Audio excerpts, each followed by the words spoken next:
Hey everybody, welcome to the Irish Wrestling Podcast. We're back from Philadelphia. If anybody didn't know, we were away. We were there for some sort of event. Representing the Irish Wrestling Podcast scene, we were in Philadelphia. Yeah. Big style, yeah, as it should be done. The only one over there. Nobody else was over there. But we were Acknowledge us. We did see a lot of Irish people. We were over there for Wrestlemania. There was loads of Irish before we get into the actual Wrestlemania event. There was loads of Irish talent in Philadelphia. Yes. Showing up. Yeah. And, making headlines in loads of different promotions who were having all the indie shows that were going on over there. Probably LJ Cleary and Session were probably the two standouts. They wrestled for loads of promotions over there, and the people seemed to love them. Session got over massive W crowd. Mm-hmm. I don't think she'd fit in there, full time if she decided. I know she's got a year-long visa, so she's going to make a move. She's moving there, but she's going to make a go of it and see for the next year, see if she can get on. But LJ was everywhere. I know he's in Ireland for a while and he's going back to Japan again soon. So can't imagine what sort of impact he left on the people over there. And, half the Fight Factory lads were all over, Katie Harvey and Gangland hit Philadelphia. Oh my God. Gangland was in Philadelphia. Hilarious. Brilliant. So accurate. And a big shout out to Katie Harvey as well. She's killing it at the moment. She really is. Looks $1 million and is just training to within an inch of her life. And the confidence is oozing out of her and it shows. And it's lovely to see her back wrestling as well. And as I said, Gangland hit up and but like so many of the guys were over. Fabio, Martin Steers, JB, J Money. Who else did we bump into over there? Oh, Lord. Everybody. One half of the Saviors. Sorry, the dog scratched me. One half of the Saviors as well. Bumped into Andy too. We're on the flight back with Andy. Yeah, we're on the flight back with Andy and the lads going out as well. And Billy Bedlam as well, absolutely touting. And we had some good chats there and made some great connections in the US wrestling scene, which is always great to see because always moving forward, always moving onwards and upwards. But yeah, I think Ireland was so well represented, not only on the WrestleMania XL card, but across multiple promotions and multiple shows, which it's a testament to Irish wrestling talent, really, isn't it? And our superstars. Yeah.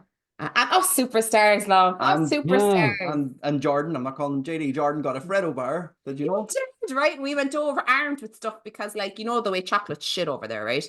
And let's face it, if they're not Lay's, crisps are crap as well. Chips are crap as well. So we brought over cheese and onion and Freddos and all sorts of niceties. And we went to WWE World and we were meeting a few people. We got talking to loads of people. I think we're just finished chatting with Chris Van Vliet. I will always say his surname wrong. I can't help it. And I was like, let's go over and see the other guys. And they had switched over the superstars who were doing a meet and greet, and we were haunted that Jordan had actually come up for the meet and greet and was like, oh my God, this is perfect. So slipped him a Freddo, that he was very, very happy about. And also one fall, a copy of Foxy's comic, which he was dying to get his hands on. So I'm sure that's been passed around the WWE locker room as well for a nice old read, which is great, isn't it? So say it, Mark, I can see it in your eyes. It's not. I'm sure it is. Yeah, pass around. Yeah, I can see it in your ear. I go. I'm delighted. That's really cool. That's really good of you to do that. So well done.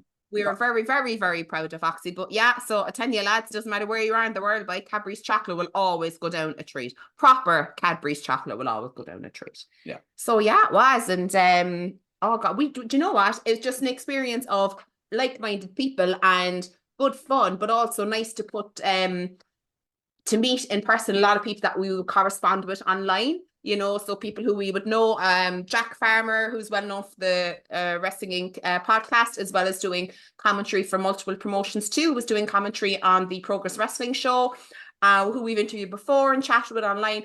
Super, super sweet guy. What you see is what you get. Simon Miller, was great to bump into him as well and have a little bit of a chat too. Got to see him wrestle for the first time ever. Again, Simon, I'm really sorry if you felt I offended you. I think it was just the way that I say it because I sing when I talk, and I was like, it was quite good. I think that was quite good. I meant the show in general, and God help us, poor Simon was like, I'll take that. That was quite good. Yeah. And I was like, no. That's not what I mean. That's not what I mean. I mean, you were very good, and I was just dying a death inside. But I'm sure he knows it. It's just, you know, it's the Irish charm, really, right? But yeah, it was just really nice, wasn't it? Just to catch up with so many people that you kind of, I suppose, correspond with, and then you finally meet them in person. It was kind of like when we first met Mark, wasn't it? He's quite good. You weren't quite as critical of me as you were of Simon Miller's wrestling ability, but yeah. That's quite good, actually. Fair play. Just surprisingly, you're actually all right in the ring. Like, you're not too bad. Yeah, you're could actually move. Yeah, you know, that pure Irish, like, oh. I was did you pat him on the back as well, or just say, well done? Did you give him a Freddo bar saying, well done, young man? Yeah, no, exactly. Yeah. And I went, you've done very well. Good boy. Well done. I'm joking. But my God, I sound like I prey on people with Freddos. Anyway. So yeah, love, please go ahead. How was your Wrestlemania weekend? I know you said the Twitch stream on the Sunday after. Good, yeah, it's good. I watched it. I stayed up, watched it on the Saturday night. I watched till the main event on the Sunday. I was in college both days at 8 a.m. So I was dead for a week afterwards. But no, yeah, it was really, really good.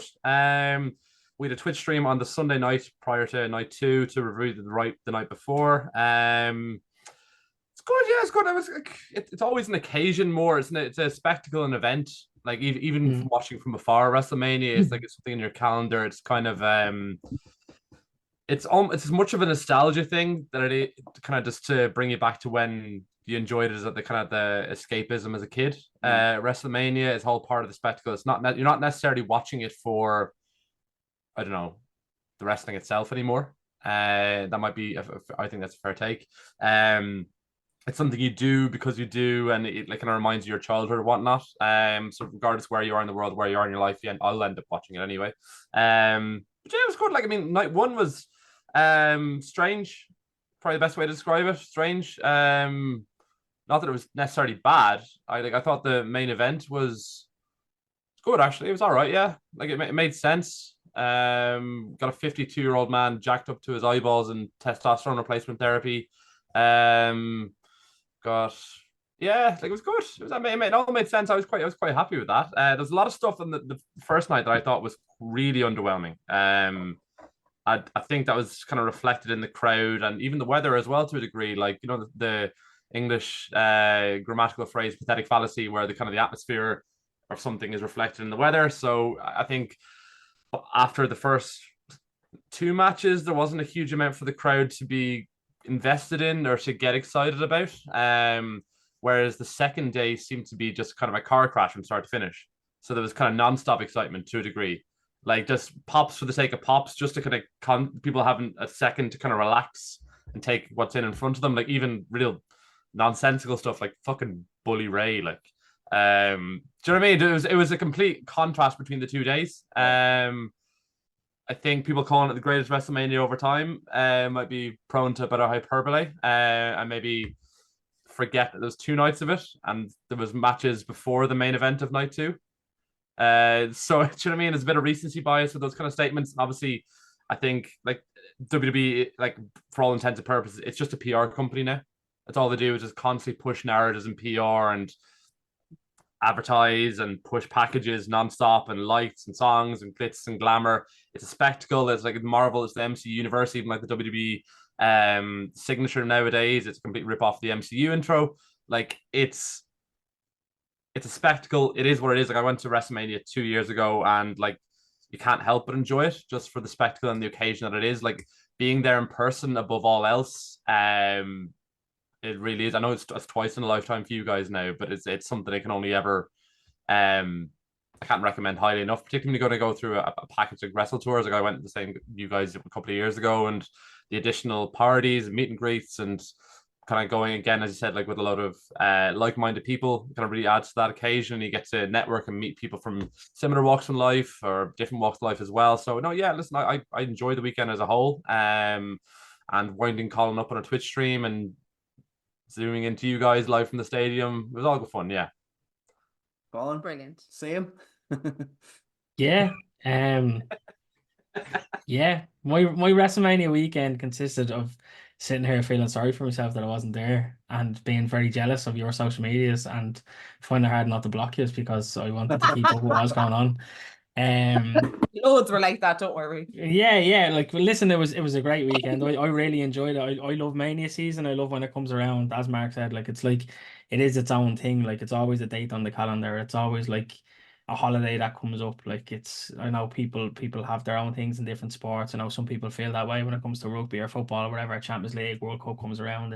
It's a festivity in itself. That's what Mania week is like for me. Like I love absorbing it as much as I can. And yeah, like loved watching it. I thought night one was very underwhelming. I thought it was the best night on paper. I think I said that to you guys the week of. I think night one was better than night two on paper, but I think in reality night two was much better than night one.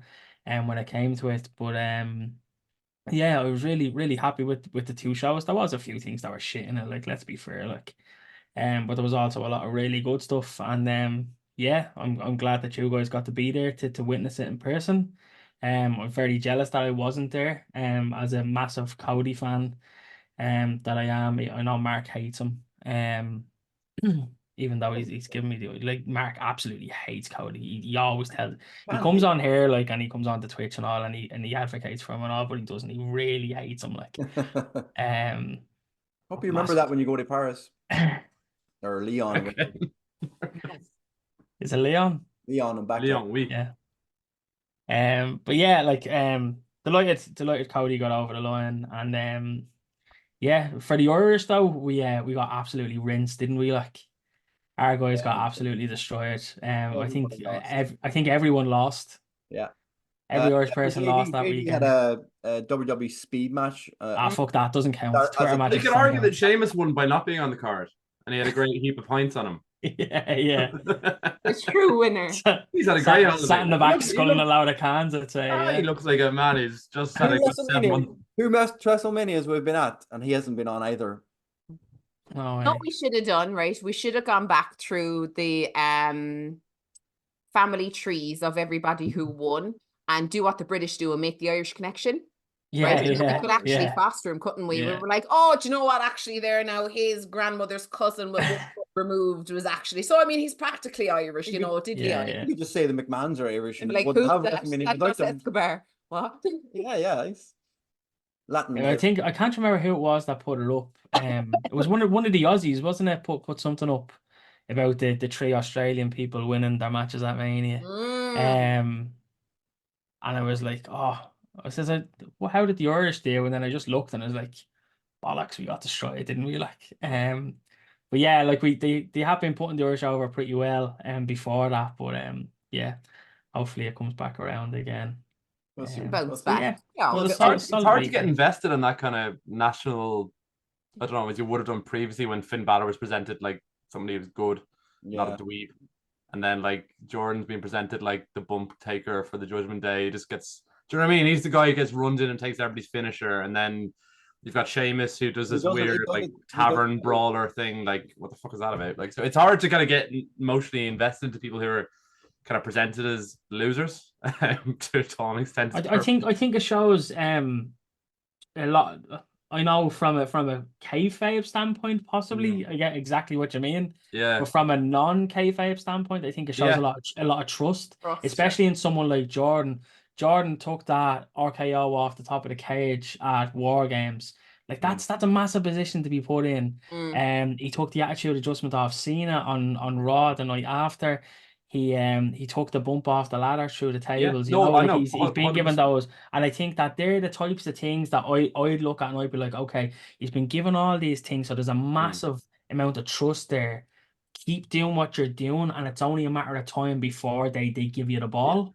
You get me? Like, I mean, it was just sorry, that was just your point about like the Irish people getting destroyed. Like, yeah. It's hard to care about them getting destroyed, like if they're presented like on a week basis being losers, and then you end up like Fergal Devitt, like Finn Balor, like 7-8 years now since 2016. So he's just been a slowly declining trajectory since he was Universal Champion, just in how he's presented and how he's treated. So again, it's kind of you just come to expect that to a degree. Yeah, he's never going to be like, unless they actually book him as a champion. Like there's also always going to be down from. Or stop spending his time in that weird backstage Judgment Day clubhouse thing. Like, I think we won't go into what happened on last night's Raw as we record, like with Rhea getting injured, and we don't know what's going to happen with the Judgment Day and going forward, because without her, they're going to be more intimidating. People aren't going to be invested in, because people loved Rhea. Yeah, When she was yeah. on TV with them, people aren't really going to care as much. She was very much the draw of the team. In my opinion. Maybe Dom would agree from a heat standpoint, but hopefully they can build Priest up a bit quicker than I reckon they probably had planned. Because they need someone that the fans can kind of massively invest in. I think they were massively invested in Rhea, and with her not being there, there could be a bit of a disconnect there then. So yeah, I don't know. What did you think of Rhea and Becky's match? We'll start. We're not going to go through match by match, but with that match, I think we were discussing on the stream at the time that like we felt like it was just, if you're comparing it year on year with Rhea versus Charlotte, the match never kicked into some sort of tempo or intensity, or like it just felt like a television match. Like, do you know what I mean? But the crowd was hyped because it was the first match of WrestleMania. Yeah, the entrances were cool to a degree. Like the Becky's entrance and gear was really cool. Rhea Ripley's entrance, whoever those freaks were, should never be allowed on television again. Those people painted and God, and they scared the life out of me. I just want them rounded up. That type of music, that bang bang nonsense music should never be promoted on any television product. Anyway, we couldn't see them we couldn't see the band on stage. We heard the music starting, and we knew there was a live band playing. But whenever the screens that are above the ring had Rhea's Titantron up, didn't have the live feed until she went face to face with your man, and it was the two of them staring at each other. I was like, oh, are other people dressed up as Rhea from out her crew? No. Was that because your man looks exactly like her? Yeah, but he if you look, watch it back on TV, he looks like a freak. Half the stadium thought Rhea was singing. Yeah, listen, he was. They did. They were. We were so confused. I don't know. He's actually somebody with severe problems. Anyway, those people need to be rounded up and forced to never appear in any public venue again. And children shouldn't be allowed to view that type of music anyway. That's absolutely horrendous. Frightening stuff. I'm a 32-year-old man, and I nearly switched the channel. That type of music and wrestling go pretty much hand in hand, though. Yeah, it's a massive majority of their crowd, I think, would associate with. If somebody comes out to a bit of One Direction or Ollie Murs, I'll be there. But oh my god, you know what? Now you can see Grayson Waller and Austin Theory coming out to "That's What Makes You Beautiful." You can get your check plaid shirt and your she knows. Yeah, normal people. Instead of coming out to death, we're all scary. Rock bands for wrestling is Mark's brutality. Moving on, clear anger issues. Like just moving on. Rhea got the win anyway, and like we said, she wrong decision. You think? Yeah. Well, it's fucking definitely now, isn't it? But like, same off straight away. Like, I mean, to be fair, Rhea Ripley's been champion for a year, right? And what's she done for a year? She's been Dominic Mysterio's heater at all live events. She's had fuck all matches all year long. Like, fuck all for a year. Like, she just comes out, does promos for Dominic. Mommy's here. And she's just a heater. Does promos, has a match once a quarter, barely has any television match whatsoever. So, like, she's in no better position now than she was a year ago. She's that's why I think it was the wrong decision, because my case for Rhea and Becky and for Becky winning was for Becky to win the belt and for Rhea to come back into a feud with Becky and prolong that feud, maybe a run to SummerSlam, and give Rhea that big win then over Becky. So then she has the Charlotte win under her belt, the Becky win under her belt. She's had to win the championship off both, and then that can propel her again to that next level. Yeah, I think Rhea just beating Becky in a once-off match, I don't think does anything for either of them. No, I think herself and Dominic Mysterio, they've essentially had the same WrestleMania 2 years in a row, right? Where these matches are supposed to be propelling points, and now we're going to do something with them. So Dominic Mysterio's had a Rey Mysterio match 2 years in a row. Becky had the Charlotte Flair match, or Rhea had the Charlotte Flair match last year as supposed to be a propeller point. But they didn't use her they've used her as a heater on television without using her as a character in herself. She's part of a group rather than being as the focal point all the time. It's like it blows hot and cold. Like I can only assume they would have had bigger plans for this coming year. But this Against last year I thought was against pretty. who though? Because is there anybody bigger than Becky or Charlotte like that she could feud with? No, and people are Exactly. going out on it. People are going out on a limb for Liv, and like, yeah, I right. don't get Liv, it. Liv is decent, but like she's not a Becky. She's not a I Rhea. don't She's not a get it. Charlotte. She's like, I really don't understand where people are coming from with Liv as this next big thing. She might be in 5 years, but like, she's certainly not at the moment. Nia And Jax is going to win that title. She's the Give it to only Shayna Baszler.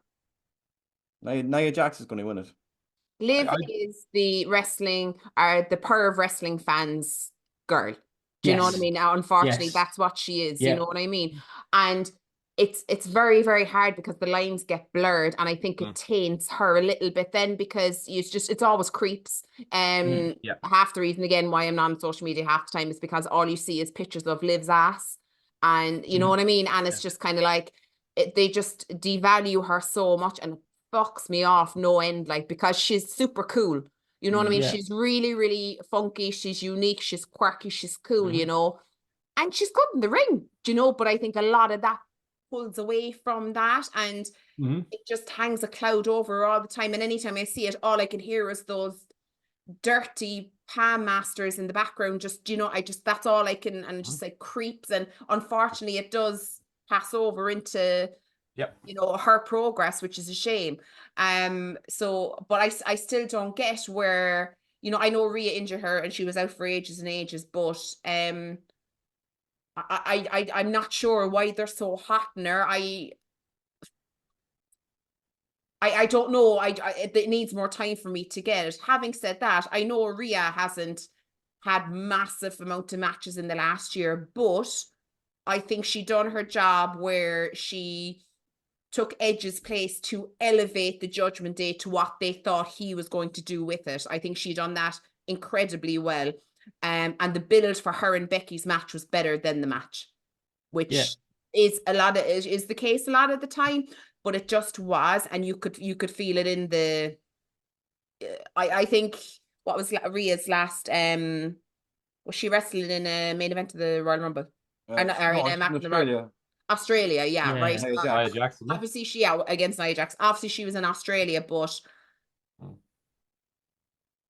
arguably, I was more invested in the wrestling in that match than I was in the Becky and Rhea match. Do you know? If you turned off the volume for the Becky match, it was really underwhelming. Like, it was that the kind of the crowd in the background really hyped for it, and then by the end of the tag team match, the crowd were dead for the rest of the show. That's what it appeared like, or the sound coming through on TV anyway. I think as well, though, aside from the matches, there was some other underlying issues as well that were there that definitely impacted the crowd. Weather was one of them, because it was freezing. Cold, was it? There's talk of Rhea carrying an injury and Becky being sick. Wouldn't have known. Definitely wouldn't have known how cold it was. It was there was no indication on commentary 50 times in an hour. Tell us how cold was good for you. There was a cold breeze. Oh no, this was like the ring was supposed to be heated for the wrestlers, and it wasn't. Have you watched the back? Have you watched Mania back? Most of it, yeah. Yeah, like Michael Cole referenced it like 700 times on Saturday. Like it got really annoying after about half an hour how often it was referenced. There was heaters, by the way. There was heaters over the ring. They weren't. Heat goes up, it's not going to fucking heat the ring. But just to let you know, there was heaters above the ring. You can actually see them in a few shots. If you were the up shot, you could see the heaters around the canopy. Because the first maybe 2 rows, people had t-shirts on. Every other row, there wasn't a t-shirt to be seen. We had jackets, we had layers of tops on us, we were covered. And we only had the windows open at the front so we could see, and we were frozen. And on top of that, there was definitely some lighting issues as well. They were turning on these huge, big spotlights, and they were shining into the crowd, and the crowd couldn't see the ring. So there was constant chants every half an hour of turn the light off, turn the light off. So then the crowd, I felt really, really bad for a couple of matches. Definitely the ladder tag match, or the fucking ladder match. Ladder tag match, because that's when it was happening. And as well in Final Testament against Pride. That's what they're called, Pride. Lashley and is that what they're called? Pride, okay, right, against Pride.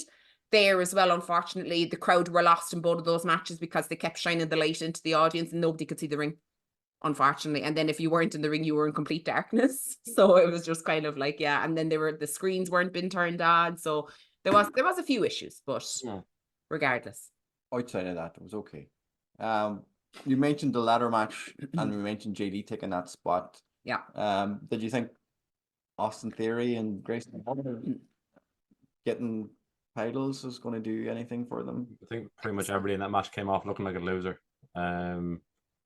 Yeah, I thought Johnny Gargano and Tommaso Ciampa came across like the biggest dweebs I've ever seen. Coming up dressing like their bosses. They are dweebs, though. They are dweebs. Johnny Gargano, probably the biggest nerd probably in that locker room is Johnny Gargano. Like, do you remember how they were like leading NXT when it was good, when it was genuinely good? They were the main program, and now they're fucking. They were never going to be that. I know, but I mean, like, you could do something with them, like, like, or just like have a bit of personal pride, not dress like a fucking idiot. Sorry.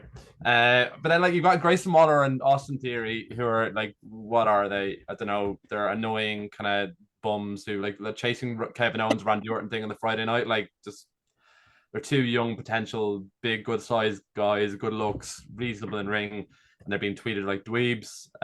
They won grand. Art Miz Awesome Truth doing the same thing for 13 years. Like, there was some really cool spots.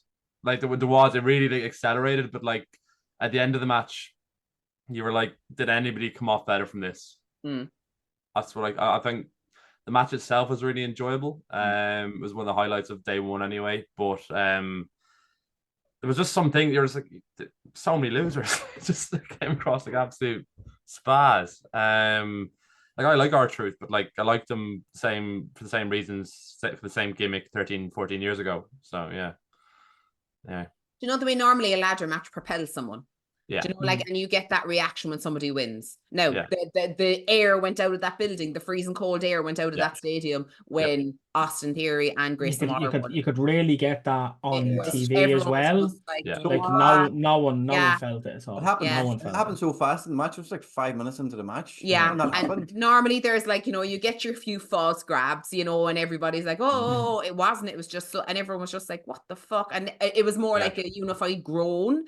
Yeah. And then normally, and we were thinking for the second one, I thought for the second one, it was obvious that R-Truth and Miz were going to win. Because I couldn't, nobody else had made that impact that I wanted to root for and say, you know, come on, DIY, you know, absolutely, you know, Judgment Day retain. I just, you know, you could see there wasn't, nobody gave me that, you know, like there's been so many Mania, like kind of ladder matches, and you're always rooting for someone, or you're like, I don't care who wins, all these guys are fucking awesome, you know. There wasn't that feel to it, which was, like, I don't know, is that down to timing? Is it down to not enough time before or something maybe? But it was hard to feel for someone, definitely after that first win. And like having two sets of titles being pulled out separately, like, all right, well, I come first place, you come second place. Like, what the fuck's that about? Like, so, I mean, I know, but like, why don't you have one person win both belts? They say they're exclusive to one brand on Monday, then on Friday introduce a next set of belts, whatever. Like, that's because they're going to do anyway. They're going to bring in new belts. Just the way they did it was so convoluted. It like, oh yay, Miz and Truth came second. Grand, like, okay, like there's another team that came first. I think they did the in my opinion, based on how the rest of the cards went, I think they did the winners the wrong way around. Even though like they did the Miz R-Truth, big pop, happy finish, but I think there was a lot of other happy finishes on that card. Or not even happy finishes. Rhea is Rhea a heel? Technically, yes, but there was a lot of people happy with it. The Bloodline heels, yes, but a lot of people were still happy with it. You know, so there was no real fucking one of them in your face kind of fuck you moment, you know, from a proper heelish team. So I think with this, I would have liked to see A-Town Down Under win the second set of belts. And really hammer up as in like fuck you, fuck like, you, hate us, fucking hate us, like kill us, like, and then like you're going into like you're coming from a match of Rhea beating Becky, where the crowd is happy with that result. I think they were happy either way with whatever way that result went. And then you're going into the next match where Rey and Andrade are winning and they're happy with that result. So like give us a bit of a heelish shit in the middle, like There's no heat. so there's no heat at all. Like you've got everybody in that match, you've either got dweebs who are playing baby faces, or you've got heels who are saps and weirdos. Like I want to see A-Town Down Under like stop being like they're cheesy heels. That's what they're going to be in, but like the program. I like a heel team who they understand they're hated and they draw on it and they like it. And they're like exactly what I was saying, like, fuck you, hate us if you want, like, we don't give a fuck, like, they done it better separately. Yeah, I think so. Yeah, I think that was one of Austin Theory's good points. But yeah, I don't know how they're gonna be as a team. Like, even like Finn Balor and Priest leading into that match, like what have they been doing? They've been standing in weird background clubhouse segments, talking like in soap opera, like, yeah, tonight we're gonna do it. Yeah, you need to sort this for the Judgment Day. Like, really god awful verbiage, like delivered in the most fucking convoluted, contrived manner. And like we're like 2 years into this Judgment Day thing, and nobody has a fucking clue what it is. Nobody like, you like purple, grand, and your friends, but like that's it. Huh?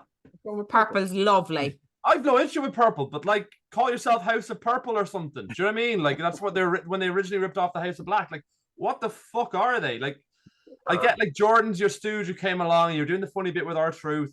Rhea and Damian are like, they've got deep voices. Like, Finn and Jordan, Irish. Like, what else is there? Like, what else are you? Like, what do you do? Like, you win matches the odd time and you have senior money in the bank, but like, I still don't know who the fuck Damian Priest is, other than somebody who's tall who wears really weird fetish gear in the ring. Like, he's the oh my god, what are they calling him now? The Undertaker. Bisexual Undertaker. Yeah, there's a few of those. Yeah, Undertaker.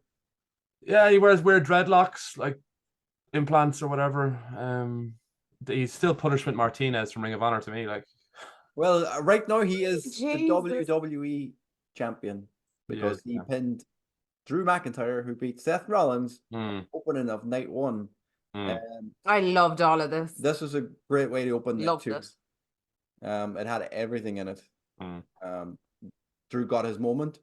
He deserved a moment, whether he stays in WWE with contracts up or whatever's happening. I don't know. But he got a moment in front of fans. First time even in his TNA career, he didn't win a title in front of fans. Did he not? No. Two titles, no fans. Who did he win in front of for TNA? I can't remember. I remember paid people as opposed to fans, or what? Weren't they doing like the locker room thing that AEW were doing, weren't they? No, I'm not sure. This is a couple of years. It used to be like 2016, 17, wouldn't it? Yeah, they said the first time he won in front of fans, 2 titles in TNA and 3. This is the first time he actually won. Well, he won the ICW anyway. Sure, that's as big as TNA these days. Yeah, is it? Yeah. Anyway, he got his moment, and CM Punk took it away from him, and Damian Priest cashed in, and we got a cash in. 2 years, 2 WrestleManias, 2 cash ins, 2 in 2, 2 out of 2. Massive pop for Damian Priest, whether it's a heel or not. He got a fucking enormous pop. Fans love a fucking cash in. Is that pop for him or the cash in or for the moment because of WrestleMania? Do you know what I mean? Like, it's cash. I really doubt it was for him. No, yeah. It was for the cash in and at WrestleMania. Yeah. Like, let's just hope that transitions. I think that I can see a lot in Priest. He's had a pretty good year. We saw how over he was, especially if we go back to, was it Backlash last year in Puerto Rico? Yeah. Against Bad Bunny. Like, that was brilliant. I think we really saw the star power of Damian Priest at that show. Agreed. And I think if they can harness that and bring that to the fore of who he is. Here's an ideal opportunity for him now with Rhea sidelined. that he's Yes. up to be No, the no, he has to. Like, I don't think there's champ, you know what I there's mean? an option. He either does or they sink. You Yeah. know, don't know I don't think there is dominate another option. So I don't know if the Bad Bunny thing showed he had star power. I think it showed that he can be trusted and deliver at a really high level. Do you know what I mean? I think I don't think he's somebody who's going to draw tickets. I think we saw the fanfare around him though as well. No, Now, but I think I get that he was at home and stuff, Yeah. but like I mean, Puerto Rico's a pretty that's a pretty hot crowd there. I know, and but we if saw- you put him in Cleveland or whatever, Oh, yeah, do you know what I mean? Like, is he yeah. going to sell any t-shirts? No, like he's Yeah. not. Like, But I think they'd be very silly not to be hitting up a lot of the Mexican crossover regions, the likes of your Mexican border regions and your California regions, and I think that he could be pretty over there with that type of crowd, especially like if I like that he throws in a bit of the lingo every now and again. It's I think it's something that got Ray over a lot in earlier years, so I think that could work for him. But he needs to be a monster heel though. If Cody's going to be the super over babyface, then Priest has, if he's champion, you need a heel champion. Yeah. Like doesn't it feel like that belt is already like lower than the Intercontinental title now? It feels like the third most important title in WWE. Depends how they book Sammy. I was going to say it depends on how they book Priest. Based on who's holding it, yes, I'd agree with that. Yeah. I think this just being, when it was being passed around like that, I just felt like, all right, this is the third most important title in WWE now. Like, it's the presented Intercontinental title is something so unbelievably tough to attain, beating Gunther, and then the WWE title. Obviously, you're not going to waste this on the Universal title. Do you know what I mean? It could only ever be this title. Yeah. And it just feels like the third most important. Even the way like it was presented on Monday Night Raw, where they're still doing the weird backstage spooky clubhouse stuff, and they're doing the half side on, talking to each other. You need to win for the Judgment Day, like that bollocksology. Like he needs to. You cannot just present him seriously. He's now your champion. Like they may have to, but with Rhea, like we said, with Rhea gone, like they may have why don't you put him in the ring talking something novel like that? Push him as a heel, Monte, and probably kick Bálor out of the Judgment Day because they lost. Yeah. You know, they keep losing, like, so kick him out or kick somebody else out, or kick Dominic out. Kick Jordan out and Bálor. Kick Bálor out and then go in a feud with Bálor and tell Bálor to stop speaking in that weird cadence. Turn Bálor face again and have a feud with, you know. Yeah, that'd be brilliant. If you just let Bálor be Bálor, let Priest be Priest instead of doing the weird shit. They had a great feud. If you go back to their NXT days, Bálor was champion. Yeah. North American champion, I think, at the time. Yeah. He had a massive feud where he beat him with a pipe and shit. Like, there was loads of stuff on there. That'd be perfect. He was a cool heel in NXT at the time when he was celebrating with the fucking in the hot tub and shit. Yeah. That was, you know, that picture with. Was that cool? Was that cool? Remember that? Yeah. Was that cool? That was very deadly. subjective. That's a title celebration, though. It is. That was cool. If you win the title, Jerry, who are you going to get in this? Like, are you going to be a weirdo like that?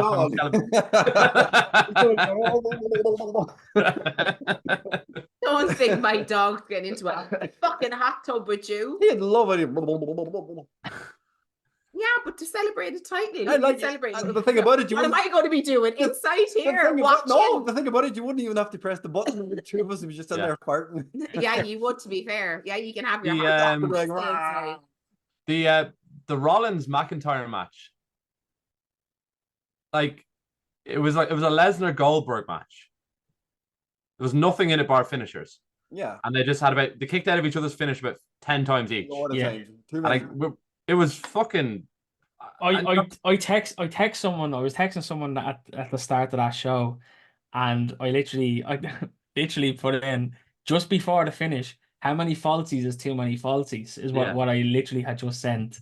Because it was literally everyone just kicking out of everything, and I'm like, okay, right, this is getting a bit much now.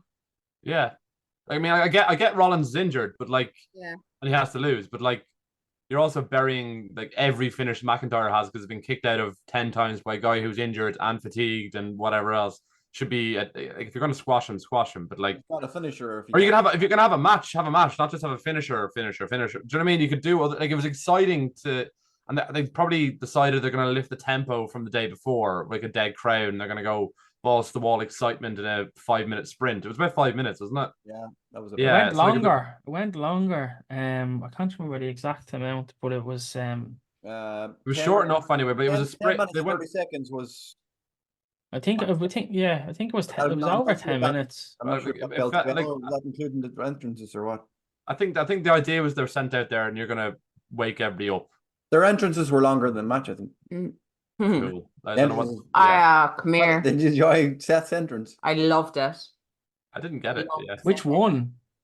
The Oh, second night when the he second had- night. the- Fucking Adam Rose. Unbelievable. Yeah, that's a good call actually. Yeah. I thought it was great. Don't be a lemon. That's all I was thinking. Like, And then as CM soon Punk as I going on seen about. him coming down around the ring, I was like, "What the fuck is going on here?" Like, They're locals. I didn't understand that. And then CM Punk was going on about Drew McIntyre's entrance being sacrilege because there's bagpipes, because Roddy Piper can only have bagpipes. You know? He's fucking. The Ulster This guy's Scots. actually Scottish. He's from The Glasgow. Ulster Scots bagpipe. I actually band. loved. Ulster Scots. Ulster. Do they say Ulster no, Scots. no? I much prefer that. I much prefer Drew's entrance. It was Like very, painful very as well. good. It was very, very good. Very good entrance. I love the swords. I love the tunnel of swords that he walked through. Yeah, that was brilliant. Thought it was a great aesthetic look.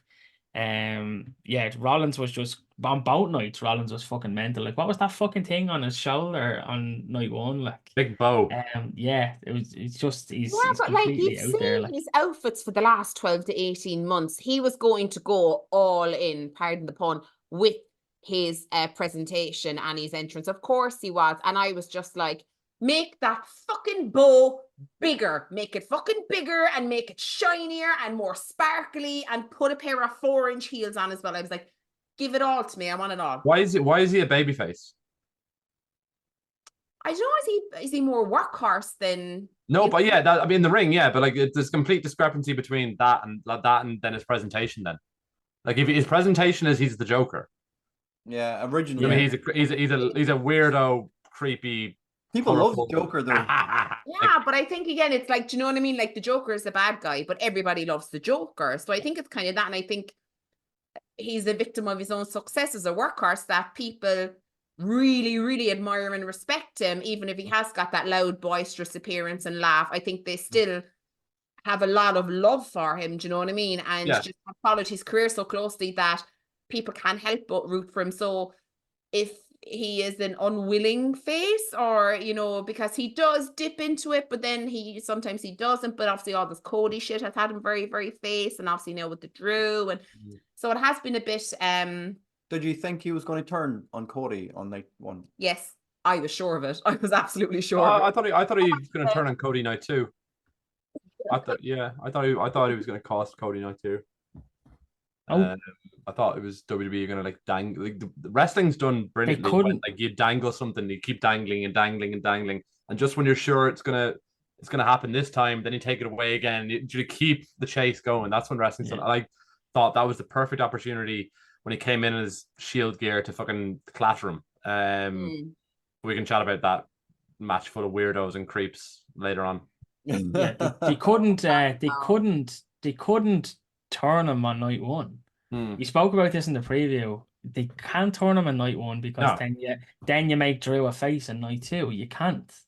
I And then but it the would have been rest of it doesn't work. So could they have turned them? Yes, but then they wouldn't have been able to do what they did on night two. Yeah, but what they did with Drew in night two, when he won the title, gave it to his wife and had the big celebration, people loved it.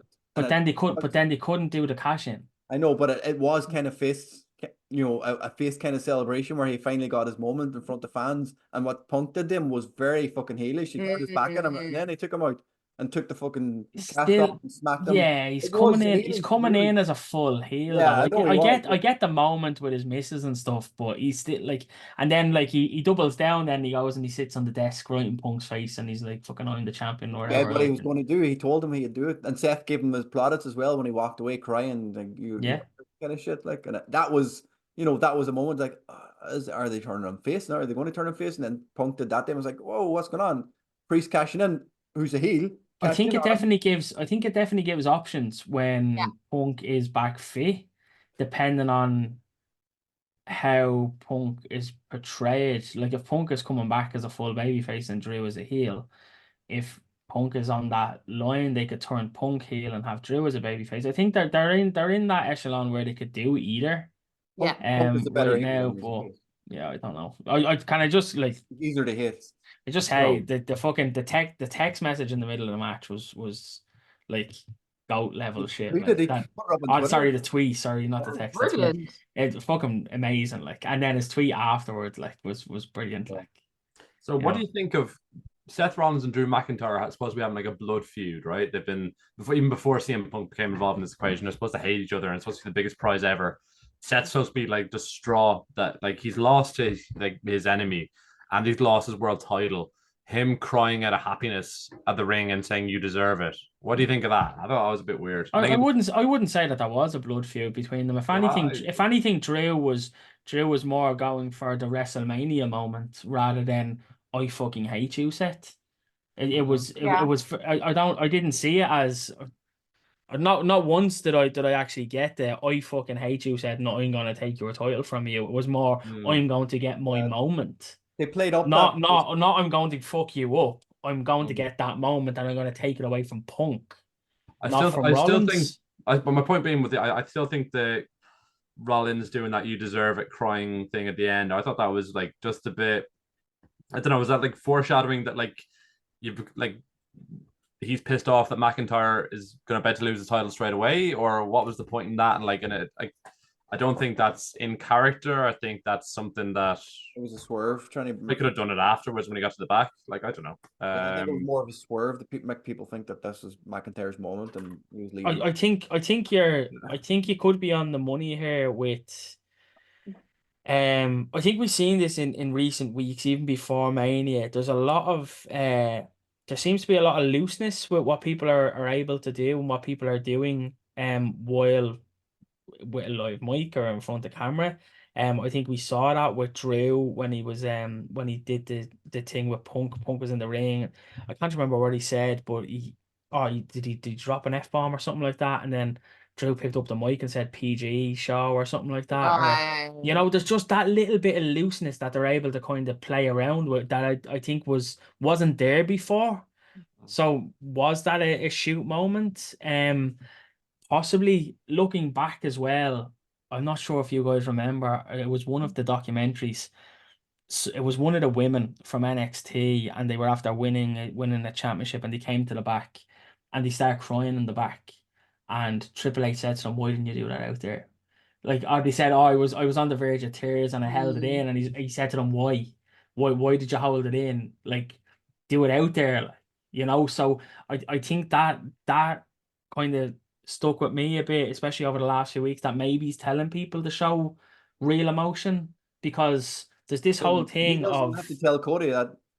Yeah, but there's this whole thing now of like, let's be fair, the fans know that it's not real, that it's a scripted show and it's a performance, and they're very. I think they're very much. Most of them are Americans now, so I don't know about that now. Yeah.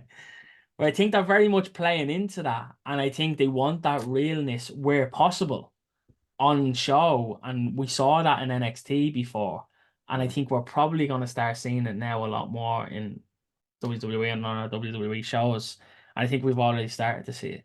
I think you see that looseness you refer to as pure. Like, a lot of that's driven by the fact that you got 3 different people booking the show with 3 different ideologies booking the program, which kind of causes contradictions across the program. But people overrunning their segments and whatnot. But that's a far bigger conversation. But anyway.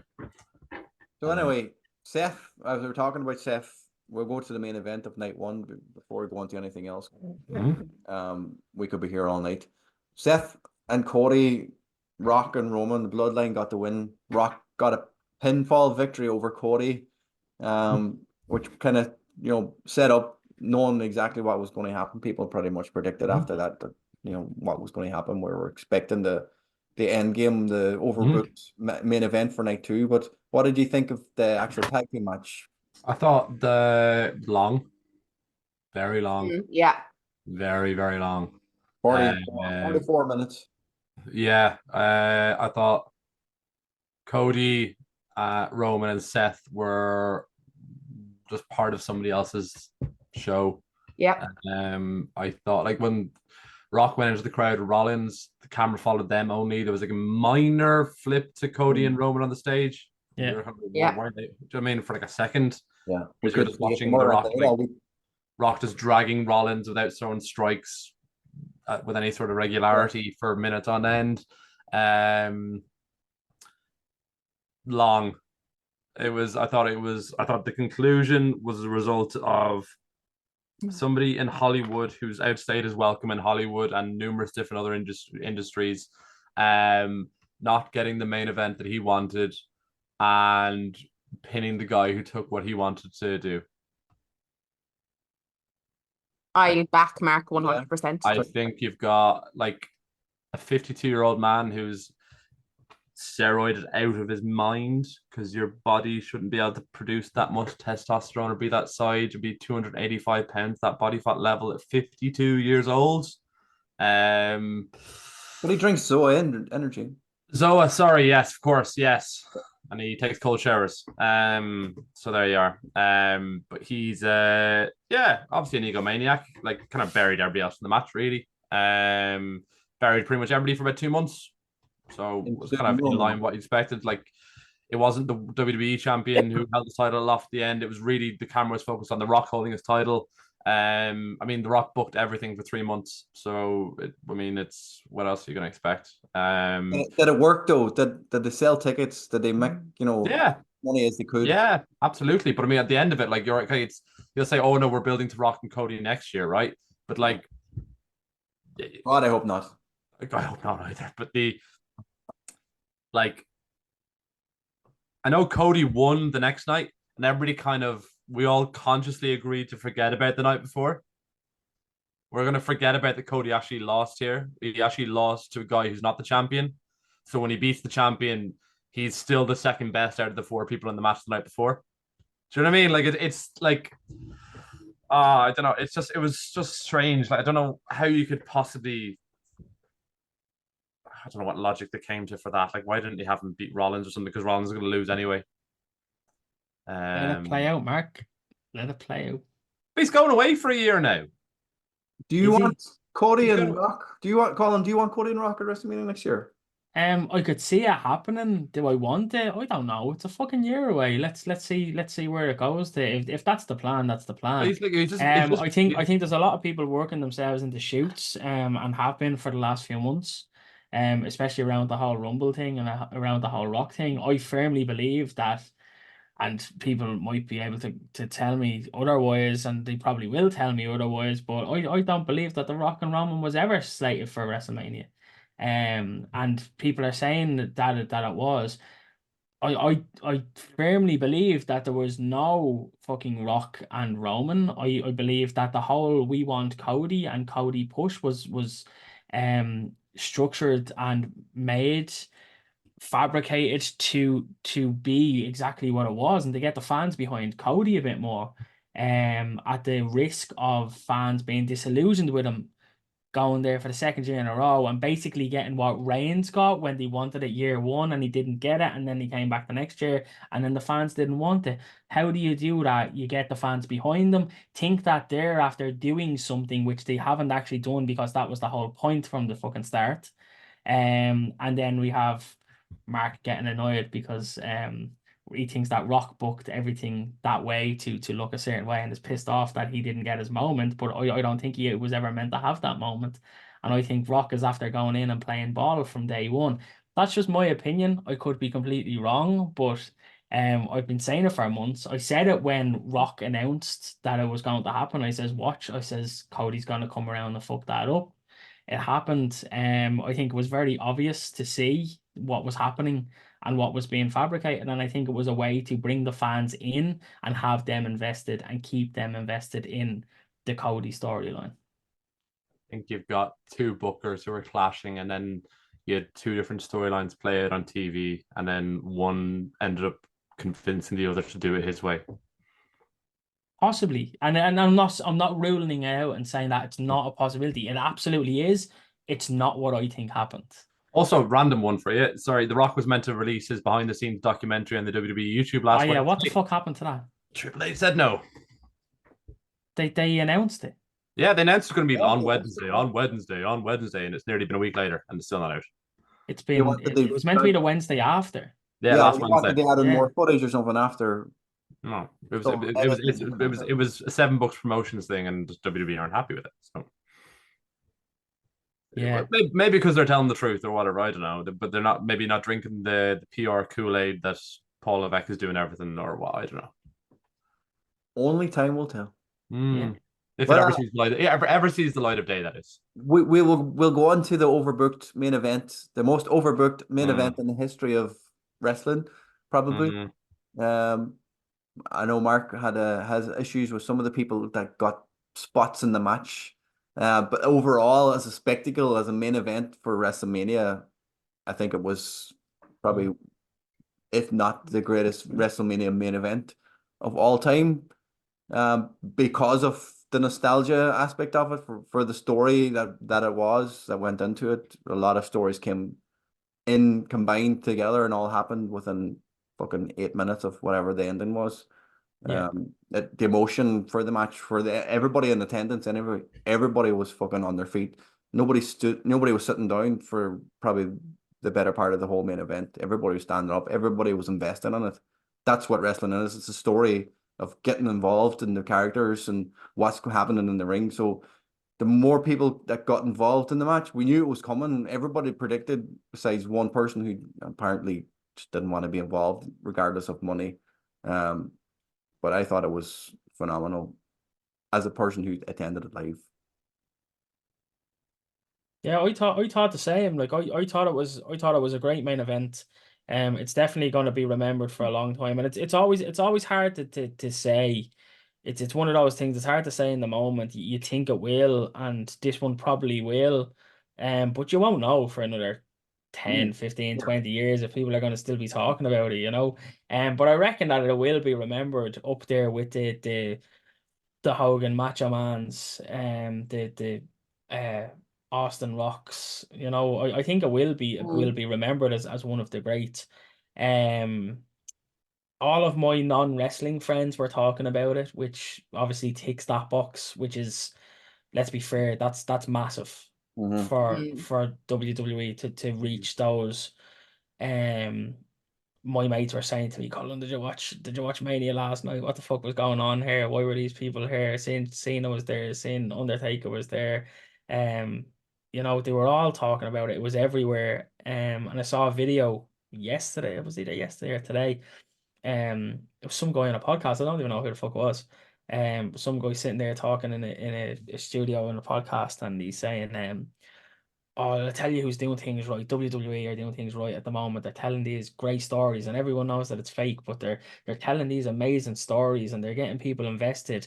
And he says, like, me and all of my friends and all of my cohorts are seeing this thing, and he says there's these people that like we remember from years ago, like the Undertaker and John Cena and all cropping up, and even though the fans know that it's scripted and it's not real, that there's still this emotion involved and there's still this investment involved. So you're seeing all this kind of stuff from outside of the wrestling circles. And I think that's a massive positive. And it's very, I'm not going to say it's very rare because you do see it now and then, but I don't think I remember seeing it to this extent in a long, long time. That wrestling is at this level and people outside of the bubble are actually seeing it and talking about it. So yeah, massive big tick from me.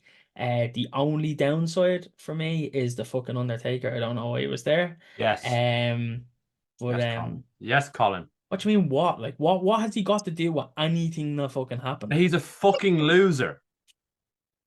Oh Mark my Calloway. God. So right. Before you get into it, Mark, let's have her moment, because Mark's going to switch everything on his head whenever we're all done. No, because Mark's going to turn around and he's going to group them with the band that played in Rhea Ripley by calling them all freaks with ponytails and leather and into all that kind of nonsense. No. How can you just get why the Undertaker was there? Like he Roman retired the Undertaker. That's why he was there. That was this whole story. John Cena had issues with the bloodline and Roman Reigns. Fucking when John Cena whipped Roman's ass in front of everybody before he was this huge tribal chief with the promos in the ring. When Solo Sikoa was causing issues, bloodline issues. Jimmy and Jay, of course, continuation of what went on and how Jay was ousted out of the bloodline or left of his own accord, and then Jimmy was just so fucking confused, didn't know what he was doing. But yeah, everybody came in, had issues with Roman or the bloodline or the Rock, and I thought Undertaker didn't. Makes sense. I didn't understand why the fuck was Stone Cold going to be there. He didn't have issues with the bloodline. The whole thing was, and if you look, he retired long before the bloodline. Roman represents the bloodline, and he retired the Undertaker, so it was fitting and right that the Undertaker was the last surprise that came. He retired the Undertaker at a handshake. As a Bloodline. good guy, again, yeah, before the bloodline. No, It didn't it's my make yard now, sense. clear out, is what he said. But he stuck around and had matches with John Cena and AJ Styles afterwards in the Boneyard match. Yeah, but we're in a different era now. Yeah, and the bloodline weren't around when he was facing Roman Reigns. Not bollocks. Again, the whole breakdown was people coming to face the person that was in the ring at the time. So we had Jimmy get involved. Jay came down to the rescue to face Jimmy. Yep. Yeah. Then Sikoa got involved. And then Cena came out, who Cena and Solo had their thing this year or last year. Yep. Then The Rock came out to Cena, who we know their history. Yeah. And then Taker comes up out and Taker and Rock don't have this massive history. No, they have had matches and they have had championship matches back in the 90s and early 2000s. But when you think about The Rock, you do not think of The Undertaker.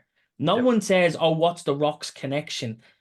People aren't going to say The Undertaker. No, you're going to think of the two main people that was their connection was Triple H and Austin. And the only other person who I could see coming down, Seth came down, was Seth or someone coming in from the outside who had other issues with Rock recently-ish. The Undertaker just was a massive miss for me completely. I get the moment, I get the dong was great, and I'm sure as a moment hearing the dong and people go, oh, it's the Undertaker, yeah, it's great. But then when you actually think about it, it's like, why the fuck was he there? It just missed. Do you not think, right, that now I will give my opinion on The Rock afterwards, because I'm definitely on Mark's train of thought there. It's just too much and stop beating me over the head with it. But do you not think that with The Rock whooping Cena, and then it's The Rock is the big star, The Rock is on the board of directors, The Rock is everything and he's the big draw? No, you're not. Out comes The Undertaker, who has this phenomenal, get it, streak at WrestleMania and has history with Roman. It makes perfect sense to me. Not to me. Would I have been happy if Stone Cold came out? Absolutely. Yeah. I think, to be honest, I think the perfect person that would have come out, in my opinion, was Triple H, not Austin. I think Triple H coming out, because they had the moment at the press conference. Do you remember the press conference when Rock was telling Triple H to fix it, and he did the fucking 20-minute Instagram shit where he mentioned them as well a couple of times. I think Triple H would have been the person to do it. And they also did, do you remember the tease a few years ago of The Rock Triple H? But again, I think if they do that, they have to run it into a match at some place, so you can't which obviously they can't do. So obviously there's a reason why everybody's come out that Stone Cold didn't do the spot, because Stone Cold would have been the perfect person to do it. Yeah. And then to your point that the Undertaker had no history with Bloodline Roman Reigns or the Bloodline. Undertaker had no history with The Rock. So those are two things that didn't make sense to me. My problem is that Mark Calloway is a gobshite. Mark Calloway goes on his 6 Feet Under podcast talking about everybody's a loser. Last week alone on his podcast talking about the whole rosters are losers because they play with Game Boys and not with guns. MAGA Mark is a bellend. I've been to his live show in Cardiff in Wales, and it was a whole 2-hour spiel on woke and cancel culture, and you've got an audience of very simple-minded people who have paid a fortune to go see this guy. Before his shows, you have to hand in your phone, by the way, so nothing can be recorded. I don't know if you guys got to see or hear about that. No, I heard that, yeah. You're not allowed to record anything because everything is taken off you. So this MAGA head can go on a rant about cancel culture, wokeness, genders. Like, listen, if that's the platform you want to go down, you want to become like Alex Jones or whatever, cool. But like, don't force him down your throat then on WrestleMania weekend and him defending Vince McMahon. Also, 2 weeks before WrestleMania, John Cena is going out there talking about how much he loves Vince McMahon. And starting WrestleMania night 2 with corporate officer number 3 and then having corporate officer number 4 come out, that annoyed me. So those are the reasons why. If Stone Cold had come out, that'd have been fucking brilliant. I'm talking about this being one of the greatest main events of all time. I think it's one of the greatest moments of all time.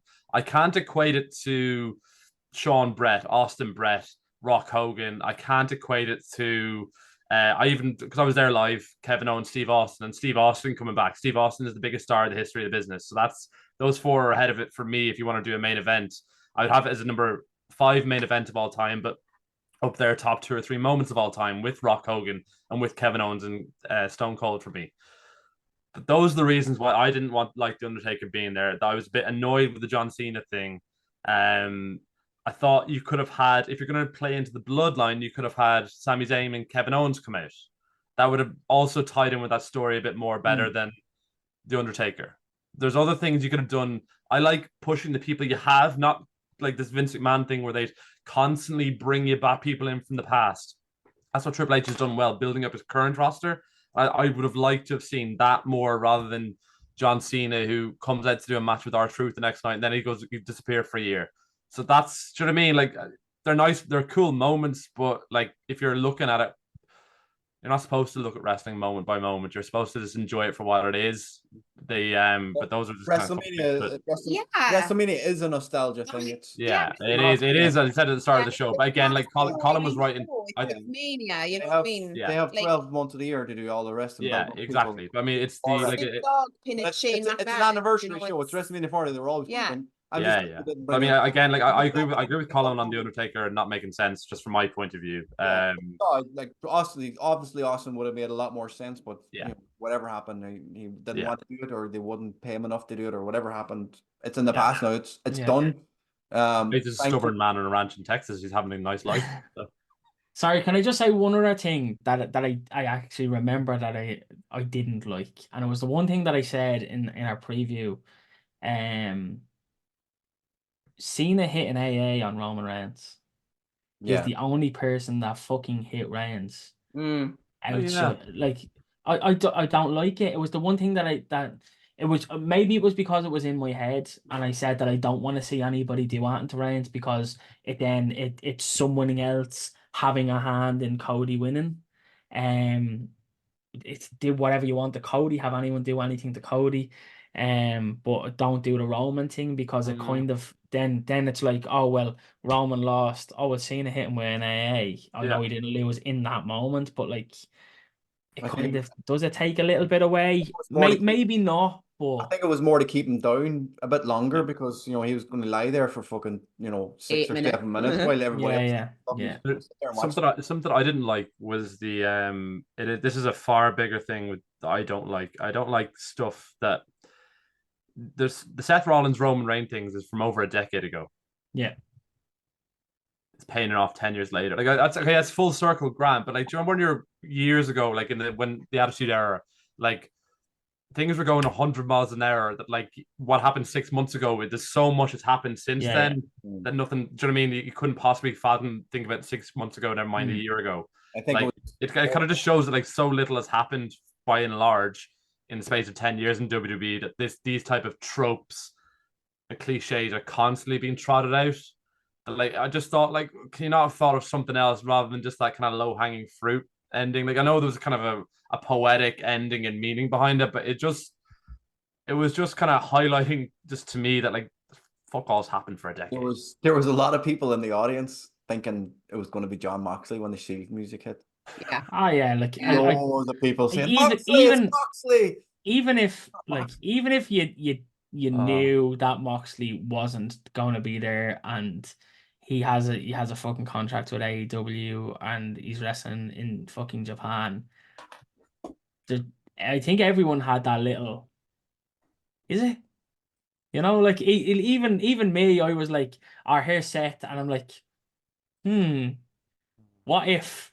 And you know, like, and it was just then when he doesn't come up, he doesn't come up. But like, even I was sitting there going, "Oh, is he going to be on his own? Seth going to be on his there was own?" more chance of Goldust showing up than there was John Moxley, I think. So Yeah. Seth is so injured he could barely. Seth was so injured he could barely walk back from the ring after his first match. It must have taken him fucking ages to get into that Shield gear. I recorded I recorded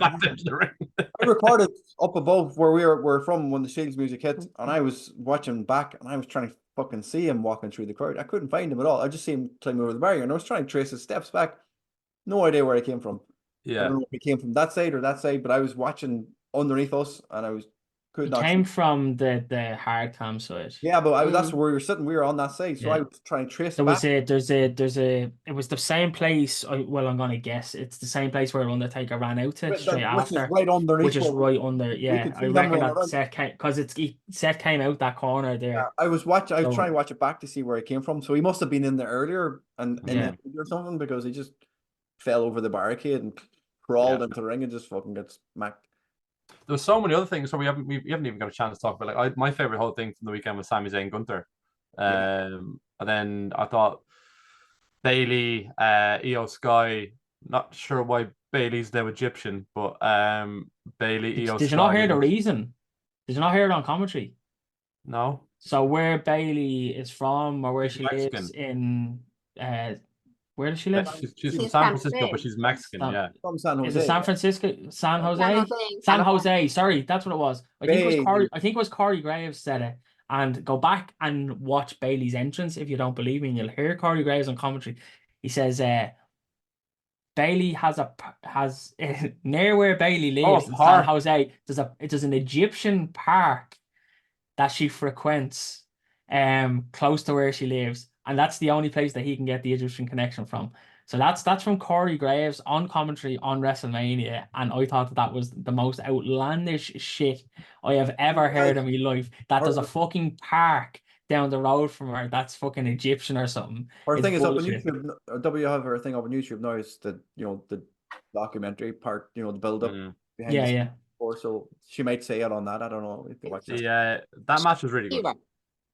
Huh? You can draw inspiration from anywhere. Well, if anybody was going to dress up in Egyptian, it should have been Cody, because his dog's name is Pharaoh. I'm very disappointed that Pharaoh didn't make an appearance. Yeah, no dogs. I really wanted to see Pharaoh latch onto Paul Heyman's leg or something. Like that would have put it over the top for me. That would have been it. Like Pharaoh versus the big dog. On the Io Sky Bailey match, it felt like a Stardom kind of main event. It was really, really well done. It was very good match. A match that probably had the least build of any worst build of like winning the Royal Rumble, but you're on zero promotional materials. You're going to be featured fuck all on any television program, and you're going to have the weirdest, shittest storyline imaginable. But yeah, you'll have a good match and you'll win. It just devalues the belt as well. But it's just a shame. Io didn't have a good title reign. Shocking. At all. But WWE hasn't done much of women in well over a year. Like it's, you know what I mean? It's 3 matches. I really think we're going to see a massive push on this women's division soon, and I wouldn't be surprised if Io comes back again. Well, just with if it is the case that Triple H is running everything and has final say on everything, his women divisions in NXT were phenomenal. His promotional stuff and his pushes for the women were brilliant, and I think we saw a great women's match. And I think that if he builds and draws on what he did in NXT in the WWE main shows, I don't even think we can call it that anymore because NXT is now coming back as a third brand.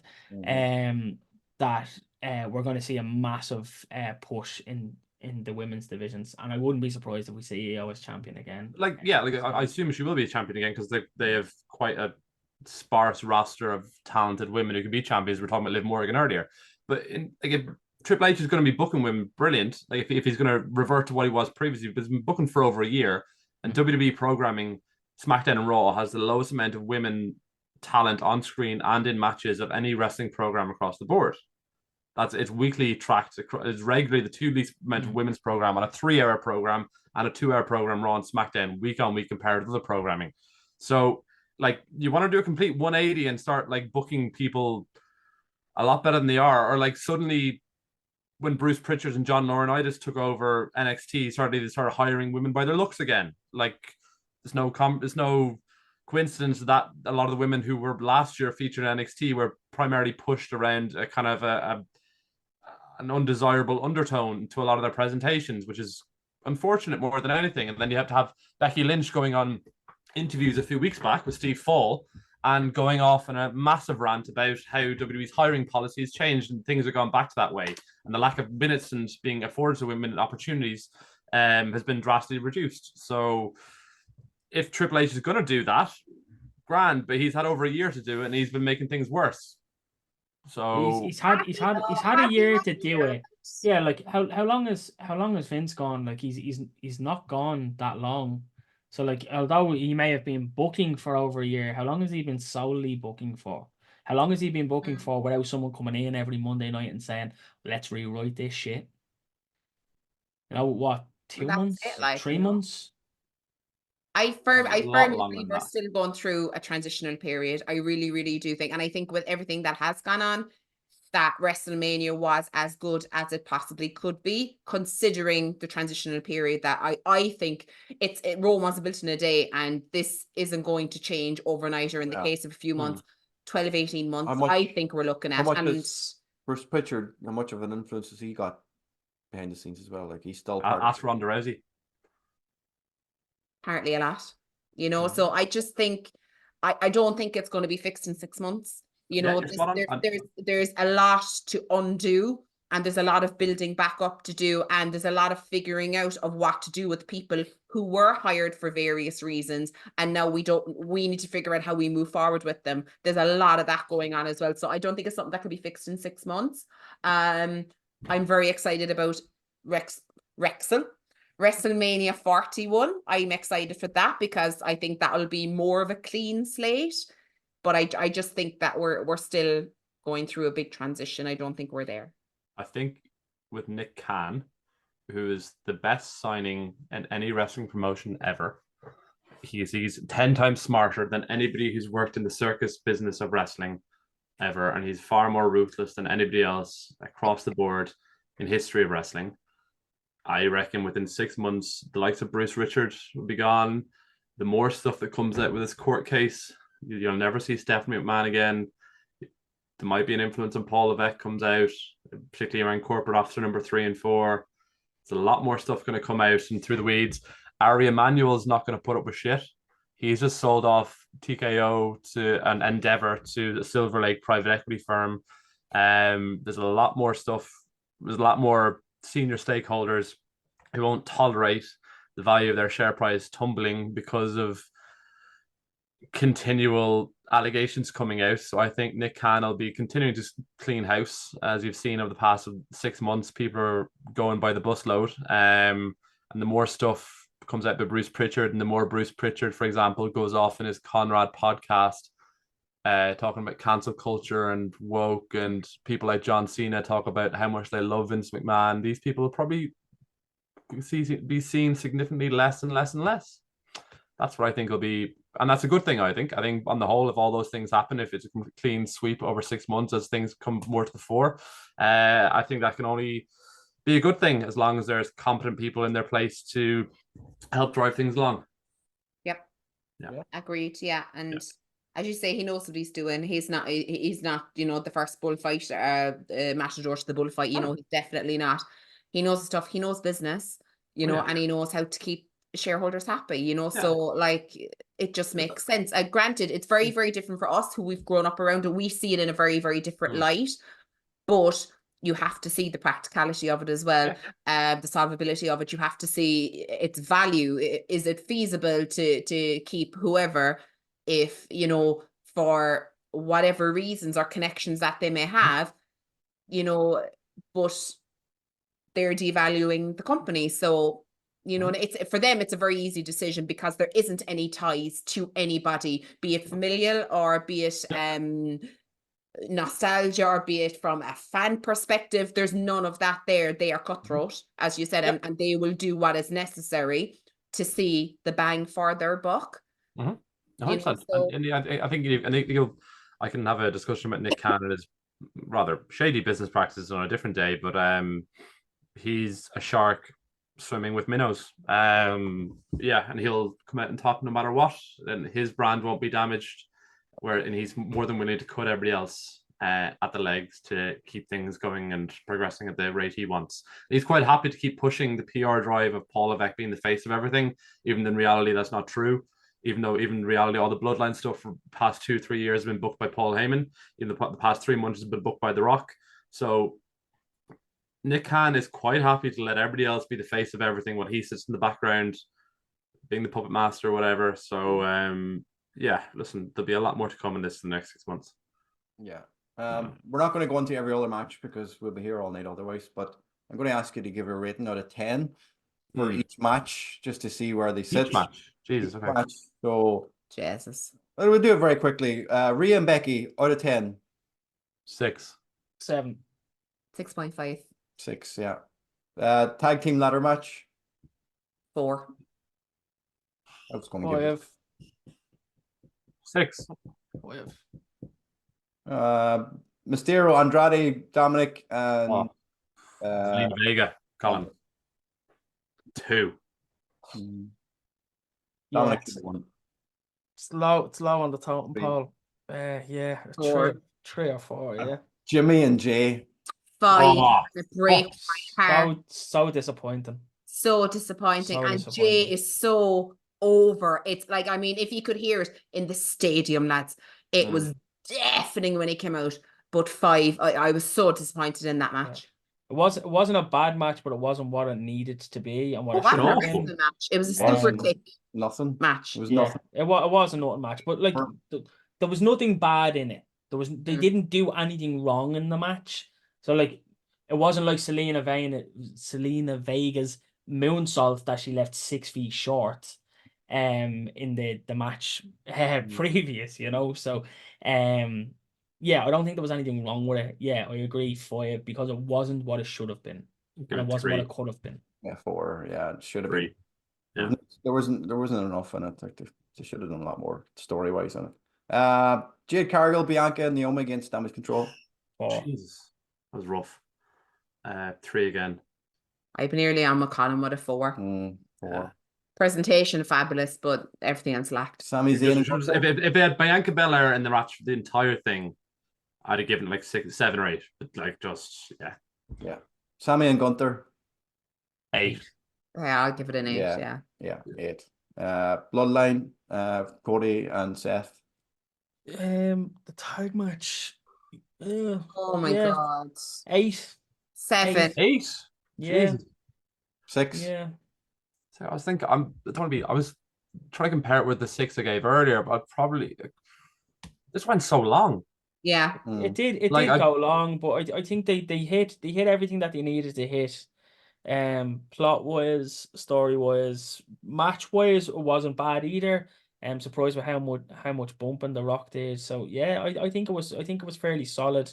The only downside I think is it went longer than it probably should. Longer, and then the finish, and then leading into the next day, they had to forget about the finish.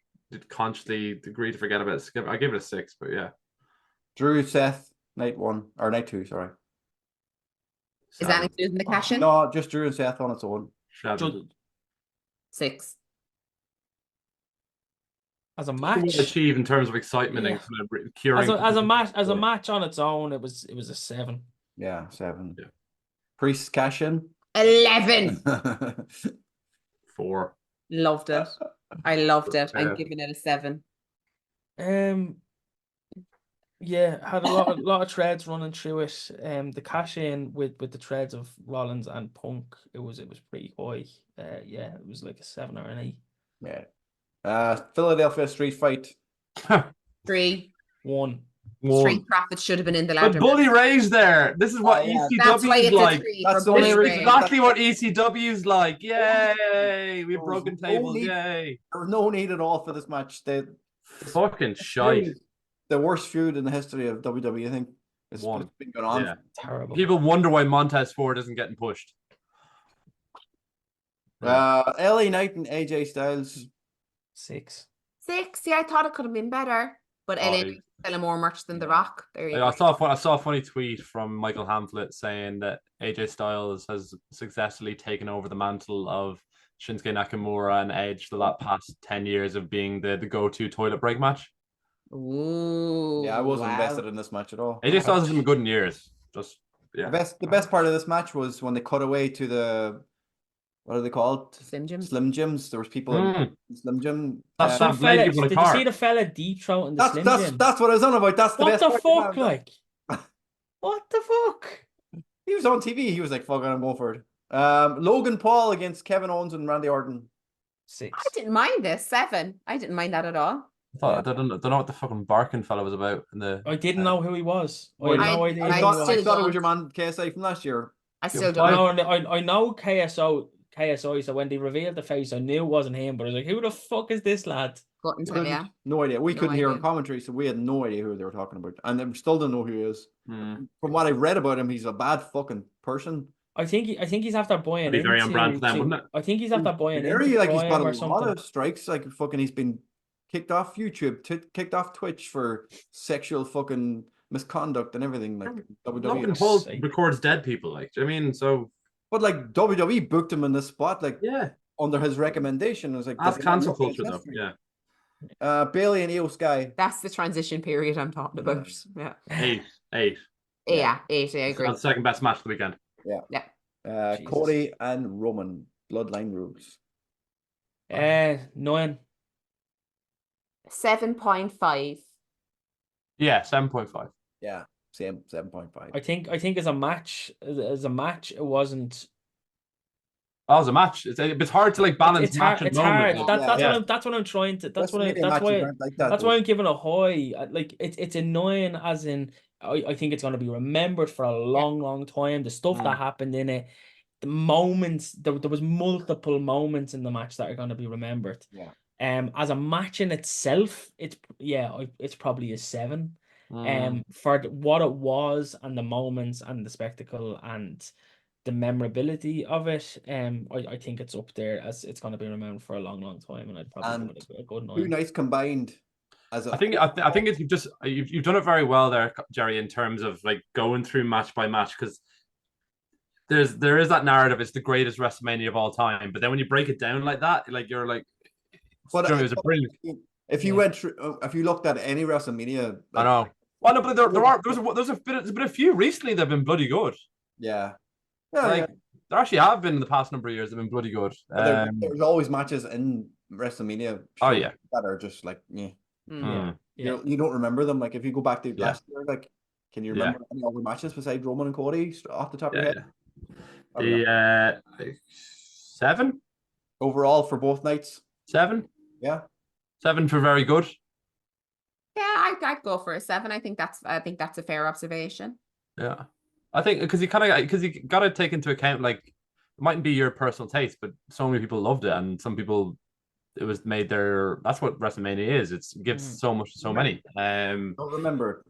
Yeah, I think watching it, not being there, a 7, being there, it's an 11 because it's everything. It's the atmosphere. It's taking over the whole city. It's meeting like-minded fans. It's the relationships fostered, and it's all of that built in, and it's the pyro, it's the lighting, it's just for like when you've got people, we've got like WWE sound merchants, aggregators saying night 1 was like a 4. Like you kind of have, when they're calling a spade, you kind of have to be balanced then in terms of putting the 2 together. So that's why like a 7, I could see people make an argument for an 8 as well. Like very good to great overall, but again, that's driven by like 2 or 3 matches and 1 epic conclusion. It's just the story, really.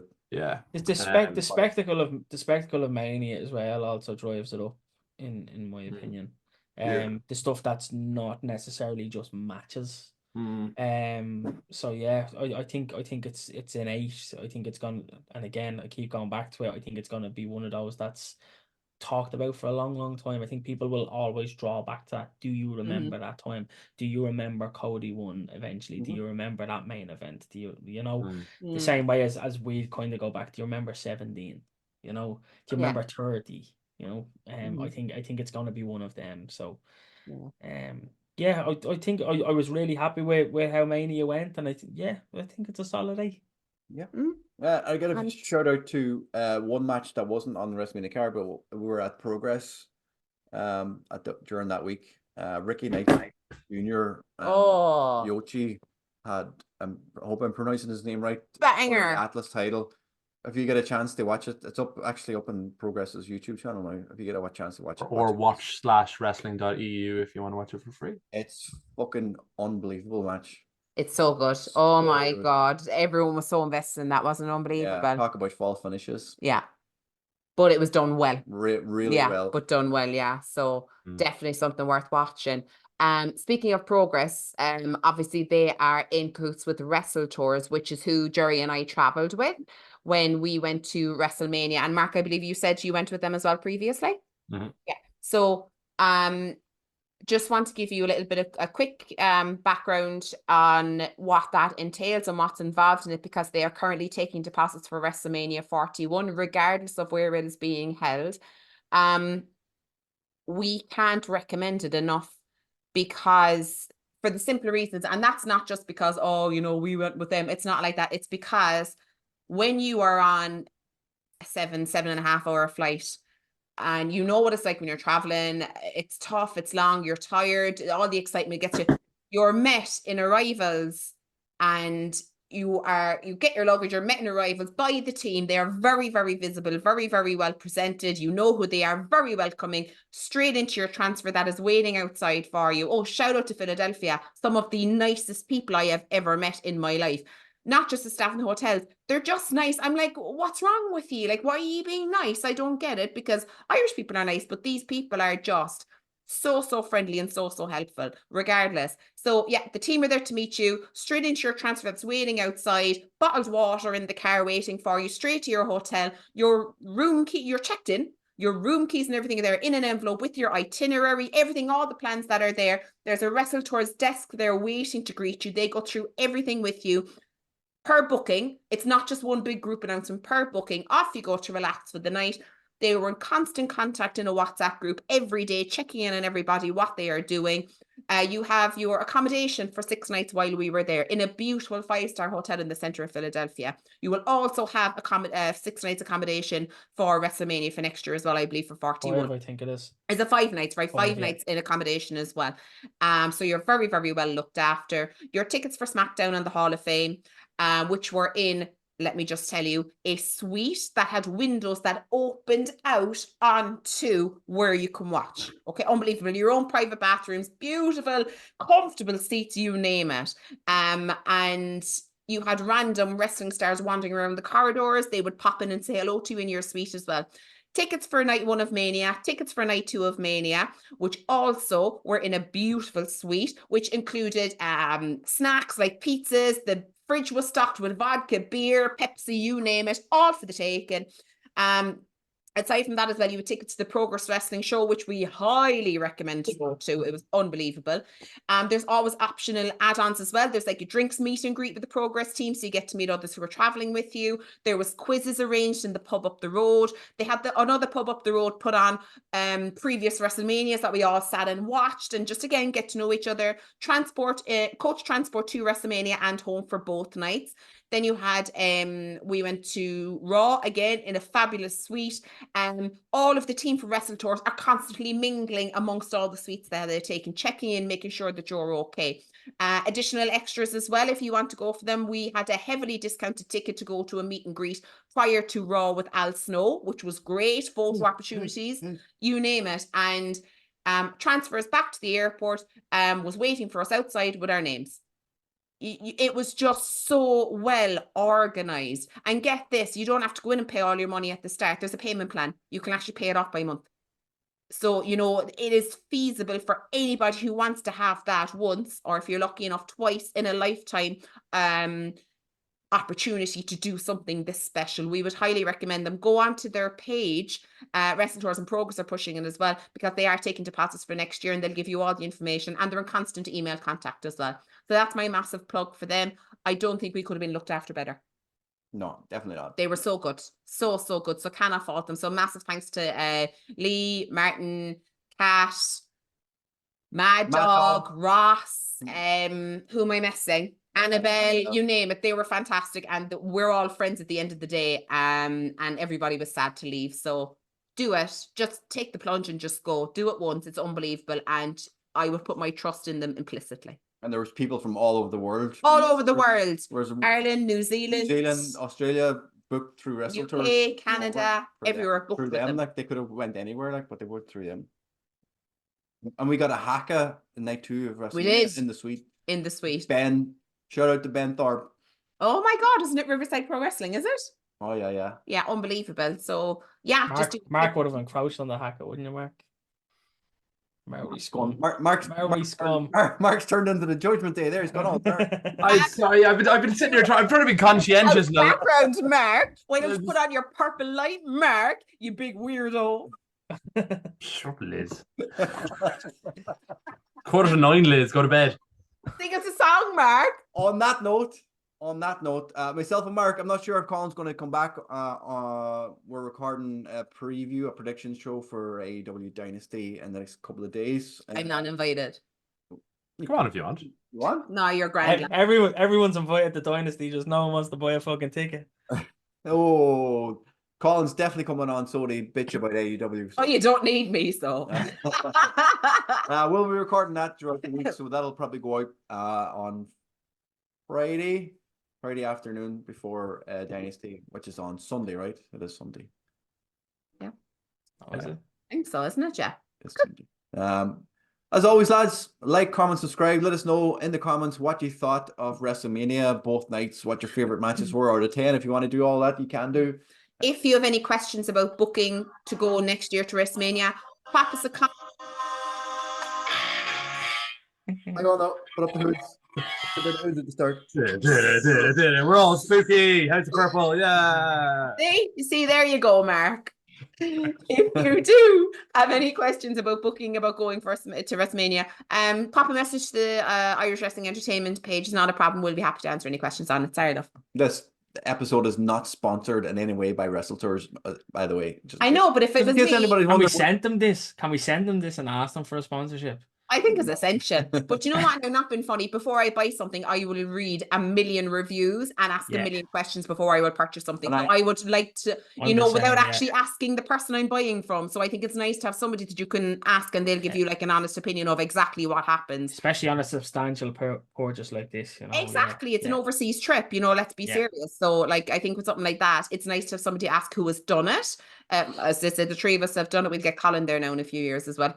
And, just have somebody to ask without actually asking like the provider, because nobody wants to ask, because we're Irish, we don't like to ask, but ask, we'll happily tell you more.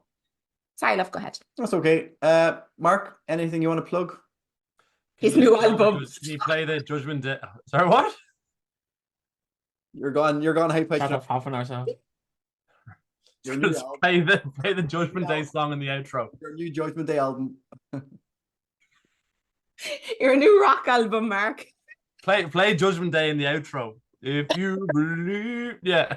I think you should. We're not allowed, Jay. We'll get the MCA. Like, we'll find something. The whole video will be pulled. This is now. Colin, anything? No. What about the award show? Can we let people know when the award show is going to be up?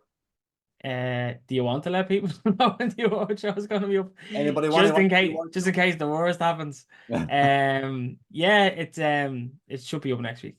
Okay. I don't think we have a day yet, do we? I don't think we have a day. Whenever we decide to some stage next week. It's been a busy few weeks. It's been a crazy couple of months. Check out you can check out all our WrestleMania content as well. It's been a full week's worth of content has gone up over the last few days, so there's loads there to watch if you want to see what it's like being in the environment in the suite and what our view was like from WrestleMania. Until then, lads, we'll see you for AEW Dynasty predictions and the award show next week as well. So more people watching that, and I will be at the show. See you later. Bye.